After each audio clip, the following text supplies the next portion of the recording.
जय श्री राम। योगेश अनंत कालिका सभी सुनने वालों को प्यार भरा नमस्कार। मित्रों, अगर मेरा कंटेंट आपको अच्छा लगता है तो लाइक, शेयर और सब्सक्राइब करना ना भूलें और हमें यूट्यूब पर जिंदा रखें। मित्रों, लगता है 1761 के पानीपत के बाद जो आत्मबोध होना आवश्यक था वो हमारे भारतीय राजवाड़ों में जो बैठे थे ना, उनको शायद नहीं हो सका। खैर, ये जो हमने कल और परसों और जो भी गत एपिसोड किए हैं वो उत्तर भारत में घटित घटनाओं के बारे में किए हैं। जो मैंने आपको याद होगा कि मैंने आपसे पूछा था कि अगर आप कहते हो कि भाई पूरे उत्तर की डिटेल हमें दे दो तो मैं जरूर दूंगा। संक्षेप में वैसे मैंने यथाशक्ति आपके सामने पूरी घटित घटनाएं रखने का प्रामाणिक प्रयत्न किया है। चलते हैं हमारे मराठे शाही के विषय की ओर। मित्रों, राघोबा दादा के कैद से इन पेशवा विरोधकों को तो यहाँ पुणे में ठंडा कर दिया था, लेकिन जैसे आपको याद होगा कि वो नागपुर के भोसले के साथ एक नया वितंडावाद शुरू हो गया। उसमें पेशवा का पूरा 1 साल वहां निकल गया। दूर उत्तर पूर्व में प्रयागराज में वो अपना ठरकी मोमन, वो तो जैसे अधीरता में तवे पे ही बैठा हुआ था। दिल्ली में उसके क्योंकि 3 मोमिन बांडगुल थे। ये बांडगुल मराठी वर्ड है, हम क्या कहेंगे, वो बेल या लता नहीं होती हैं जो हमेशा एक ठोस आधार को लेकर ही अब जीवित रह पाती है। वैसे 3 बांडगुल, मोमिन बांडगुल दिल्ली में थे। जवान बख्त, उसका लौंडा मलिक जमानी, वो षड्यंत्री विषवल्ली औरत, और हमारा लाचार अफगान नजीब। अब ये जैसे तैसे दिल्ली में टिके रहे थे, बस उतनी औकात थी उनकी। 1768 के नवंबर में तुकोजी होल्कर का एक पत्र है मित्रों। उसने राम गणेश कानड़े को पत्र लिखा है। तुकोजी उस पत्र में कहते हैं, थालनेर पहुंच गया हूं, 8-10 दिनों में यहाँ मावड़े एक साथ जम जाएंगे तो आगे माहेश्वरी जाऊंगा, क्योंकि माहेश्वरी में मातोश्री अभी है। उनसे भेंटवार्ता होने के बाद मालवा प्रस्थान करने का मेरा इरादा है। ये तुकोजी का पत्र है। हमारे महादजी शिंदे वो अभी भी अस्वस्थ ही चल रहे थे, क्योंकि उनका जो वितंडावाद था वो शांत नहीं हुआ था ग्वालियर में। जैसे ही सखुबाई को महादजी ने क्रोधित सखुबाई को शांत किया, उसके बाद वो महाकाल नगरी उज्जैनी पहुंचे तो राघोराम पागे तो सामने तलवार लेकर खड़ा था। अब तलवार लेकर खड़ा है तो युद्ध करना तो बनता है, तो महादजी ने युद्ध किया। इस युद्ध में राघोराम पागे मारा गया। अब राघोराम का निधन जैसे हुआ, तुरंत नरसिंह और राघव मल्हार वो फिर से महादजी से जुड़ गए, जो विरोधी थे। अब इतने सारे अंतर विरोध, इतने सारे विघ्न हर एक साथी को जमा करने के लिए मित्रों महादजी ने कष्ट उठाए हैं। 1768 के आखिर में जाकर पुणे से उत्तर अभियान जो मराठों का था उसे हरी झंडी मिल गई। अब इसका नेतृत्व 1768 में इस बार रामचंद्र गणेश कानड़े को सौंपा गया। रामचंद्र गणेश के मावड़ों ने उत्तर की ओर जाने से पहले नागपुरकर भोसले का तीखा समाचार लिया है। उसके बारे में मैंने आपको बताया है। 1769 के मार्च के बाद उत्तर दिशा में मराठी अग्रसर हो गए। शिंदे होळकर तो पहले से वहीं थे। मई 1769 का एक वार्ताहर का वर्तमान सुनिए। शिंदे होळकर उदयपुर की ओर है, जवाहरमल जाट को देवाज्ञा हुई। ये वार्तांकन है मई 1769 का। उदयपुरी के उत्तराधिकारी को लेकर प्रश्न खड़ा हो गया है। हरि सिंह और रतन सिंह ये 2 अधिकृत वारिस थे मित्रों। अभी तो जयपुर का मसला मैंने परसों ही बताया। जयपुर का मसला तो हमारे पुण्य श्लोक अहिल्याबाई ने मसला हल किया था। जयपुर का हो गया, अब उदयपुर का कलह शुरू हो गया। तुकोजी ने हरि सिंह का पक्ष लिया और उदयपुर में सीधा हमला करने का विचार किया।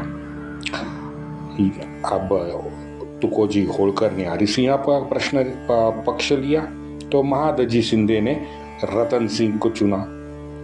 ये बिल्कुल सेम है मित्रों। आपको याद होगा ईश्वर सिंह और माधव सिंह का, याद आया ना आपको? बस इतिहास की जैसे यहाँ पे फिर से एक बार पुनरावृत्ति होने वाली थी। इन दोनों के सत्ता संघर्ष में आपको याद होगा हमारे दत्ताजी की जान का नुकसान हिंदवी स्वराज्य को ज्यादा हुआ था। दत्ताजी शिंदे और उनके परिवार से ज्यादा नुकसान हिंदवी स्वराज्य का हुआ था। ये मैंने आपको डिटेल बताया है। अच्छा, इन संकुचित अपने कोष में रहने वाले जो राजे रजवाड़े थे ना, उनका विश्व में जो बदलाव हो रहा था उनसे कोई लेना देना नहीं था। हाँ, मद्रास और कोलकाता के जो अंग्रेज थे उनकी पैनी नजर राजपूताना में थी, होनी ही चाहिए। और वहां पे हमारे जो 2 मराठी सरदार थे उन्होंने यहाँ पे परस्पर विरोधी भूमिका लेके राजपूताना का राजकारण का वातावरण पूरा का पूरा गर्म कर दिया। बताओ, अब ऐसे अस्थिर परिस्थिति में पुणे से रामचंद्र कानडे और विशाजी कृष्ण मराठा फौज लेके शिंदे होळकर उनसे जाके मिले। चर्चा का लंबा दौर वहां पे इन तीनों का चला है। वहां पे फिर आखिर में इन तीनों में चौथ की वसूली का मुद्दा निकला। तो चौथ की वसूली 60 लाख रुपए तय कर दी गई। 1769 के वर्षा ऋतु के बाद अक्टूबर में ये तीनों चंबल किनारे एक साथ आए। यानी पूरे 4-5 महीने आप वर्षा ऋतु के पकड़ लो तो ये तीनों बुंदेलखंड और बघेलखंड में चौथ की वसूली करते फिर रहे थे, घूम रहे थे। लेकिन मित्रों, ये अपनी मराठी सत्ता को कायम करने के लिए एक महत्वपूर्ण कदम आगे जाके सिद्ध हुआ। वहाँ उत्तर पूर्व में वो प्रयागराज में बैठा अपना अधीर ठरकी बादशाह और उसके वो चवन्नी छाप नवाब की रियासतदार सरदार जो थे, उनके विनती पत्र मराठों की मदद की अपेक्षा लेकर मराठों के पास आने शुरू हो गए। उन्होंने सबने मिलके मराठों को एक आश्वासन दिया था पत्र में कि भाई आप जाटों का बंदोबस्त करो। जाटों का बंदोबस्त अगर हो गया तो 50 लाख रुपए का वायदा हम करते हैं। अब ये सुन के तो तुरंत फिर जाटों की तरफ मराठों का ध्यान जाना स्वाभाविक है, क्योंकि अब फौज भी लगभग मराठों की 75,000 के आसपास जम गई थी। हमारे राजपूताना के जयनगर वालों ने मराठों के साथ मिलने में राजपूत सेना अपनी मराठों के साथ भेज दी। मित्रों, ये हमें मानना पड़ेगा कि माता अहिल्या देवी के वजह से ही जयनगर की राजपूताना फौज मराठों के साथ आई। ये हमें बताने की जरूरत नहीं है, लेकिन भूलना भी नहीं चाहिए, इसलिए बता रहा हूं। तभी मित्रों, पुणे से माधवराव का एक पत्र आता है। पत्र में माधवराव ने साफ लिखा था, अंतिम हमारा लक्ष्य दिल्ली है। लेकिन अब माधवराव बेचारे को क्या मालूम था कि यहाँ पे बुंदेलखंड से अगर दिल्ली जाना है तो बीच में जाटों का इलाका तो पड़ेगा ही पड़ेगा। अब जाटों का इलाका पड़ेगा, जाट विरोधी है, तो पेच तो निर्माण होगा। तो उसका निवारण करने के लिए अब युद्ध के सिवा दूसरा कोई रास्ता नहीं बचा था।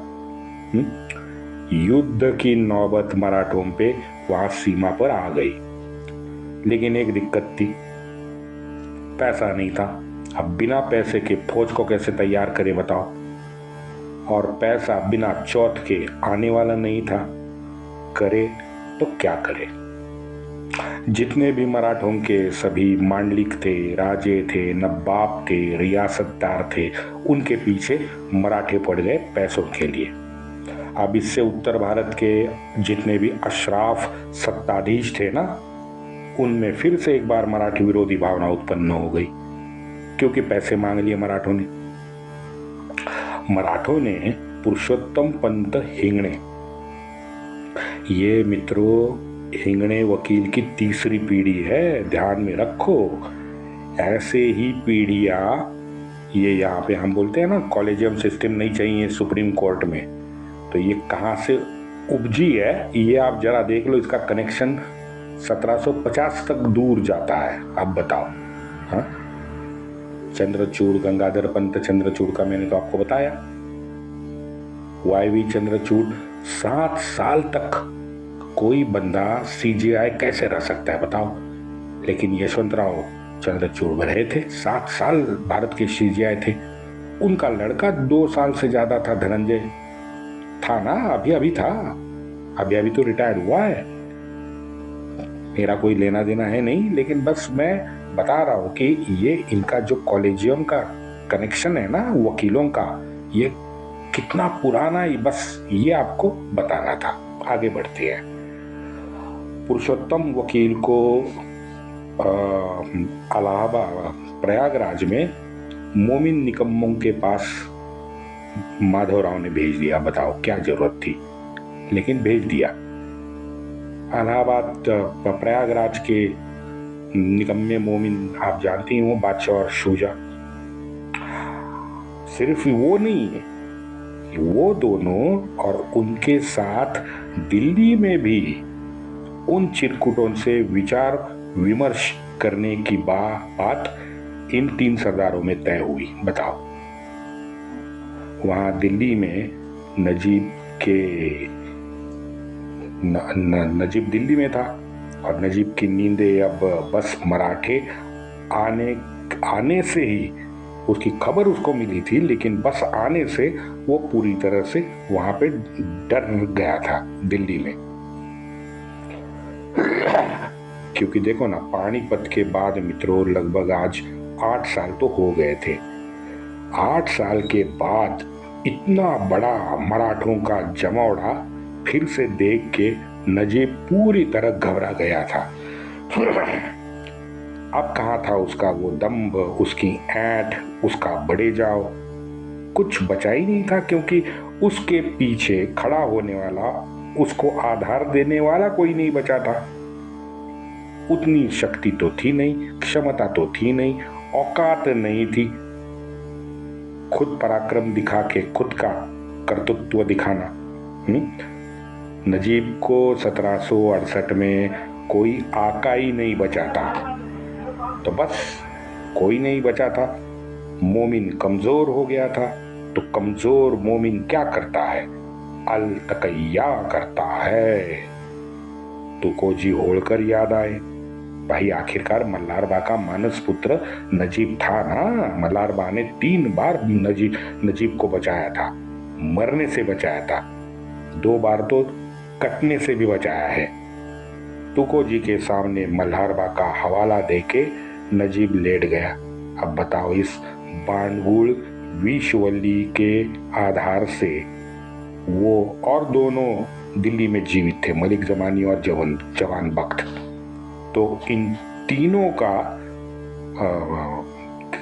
की जिम्मेदारी अब नजीब पे थी बचने की, और नजीब मल्हार तुकोजी होलकर के पैर पे पड़ा था। बताओ, अब जैसे नजीब का वकील युद्ध शिविर में आ गया मराठों के, तो महादजी ने नजीब के वकील को देखा, बस देखा, देख कर बहुत जबरदस्त महादजी क्रोधित हो गए।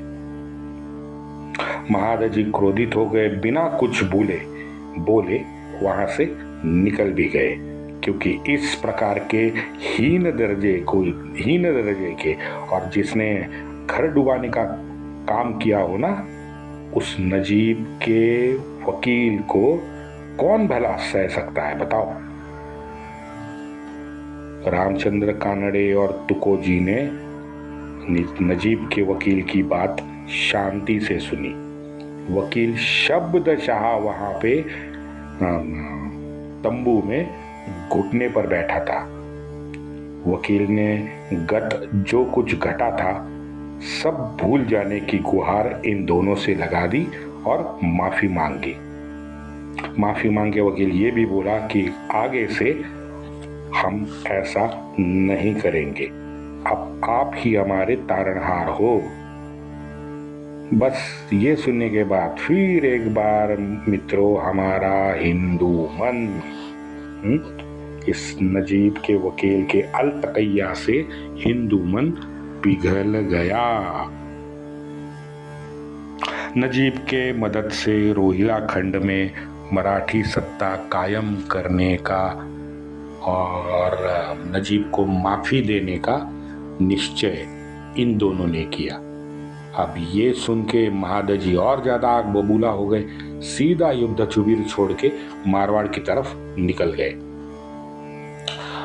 जैसे इन दोनों को समझा कि भाई महादजी तो निकल गए क्रोधित होके, तुरंत इन दोनों ने गणुजी कदम को महादजी के पीछे भेजा, मन्नतवारी करवाने, मन्नतवारी विनती करके महादजी को फिर गणोजी कदम बुला के युद्ध शिविर ले आए। रामचंद्र कानड़े का इस विषय में माधवराव को विस्तृत पत्र है। पत्र से ही हमें पता चलता है कि महादजी क्रोधित होकर निकल गए थे। वैसे मित्रों बता दूं कि चंबल के तट पर जयपुर के सीमा पर मराठों की यह युद्ध छावनी तब लगी हुई थी जब महादजी मारवाड़ की तरफ निकल गए थे। 1770 का जनवरी महीना मित्रों। 1768 में तो मैंने परसों ही बताया कि जवाहर मल्ल की हत्या हो गई। अब उसके बाद 1770 के जनवरी में ये पता चला कि उसका एक अल्पवयीन सुपुत्र था, केसरी सिंह। इस अल्पवयीन सुपुत्र केसरी सिंह को ही भरतपुर के गद्दी पे जवाहर मल के बाद बिठाया गया। केसरी सिंह अल्पवयीन था तो उसकी देखभाल करने वाला कोई तो बड़ा होना चाहिए था। जवाहर मल के 2 कनिष्ठ बंधु थे, रणजीत सिंह, नवल सिंह। और रणजीत सिंह और नवल सिंह में नया वितंडावाद शुरू हो गया। शासन की डोर किसके हाथ रहेगी? आपको भी लगेगा भाई ये तो पूरी बकवास फिर से एक बार शुरू हो गई, लेकिन क्या करें, भारत भर में सब अब यही होने लगा था। स्वार्थ और आत्म केंद्रित संकुचित सोच का मित्रों ये परिणाम था। रणजीत सिंह ने मराठों की मदद मांगी, मराठे उसके साथ आ गए। रणजीत सिंह ने मराठों के साथ कुंभेरी मंदा रणजीत सिंह चला गया, बचा नवल सिंह। अब नवल सिंह के साथ मराठा विरोधी सरदार दानशाह था। अब ये दोनों ने गोवर्धन के पास रणजीत सिंह के जाठों की सेना पर हमला बोल दिया। और बचे हमारे समरू और रीन। समरू वॉल्टर जर्मन था, रीन फ्रेंच था, लेकिन ये दोनों रियासत के पगारी नौकर थे। तो सीधी बात है, ये तो रणजीत सिंह के साथी थे। 5 अप्रैल 1770 को इन दोनों भाइयों में घनघोर युद्ध हुआ। होळकर, रामचंद्र कानडे, रिन, समरू, अब ये 4 महारथी एक साइड थे और नवल सिंह और दानशाह दूसरे साइड थे। बताओ नवल सिंह कहां से टिक पाता। जख्मी 100-150 जाटों को लेके नवल सिंह भाग गया। यही है मित्रों एक और राज्य की एक और कहानी। चकरा गया सर, अभी तो शुरुआत है, देखते हैं कल। वंदे मातरम।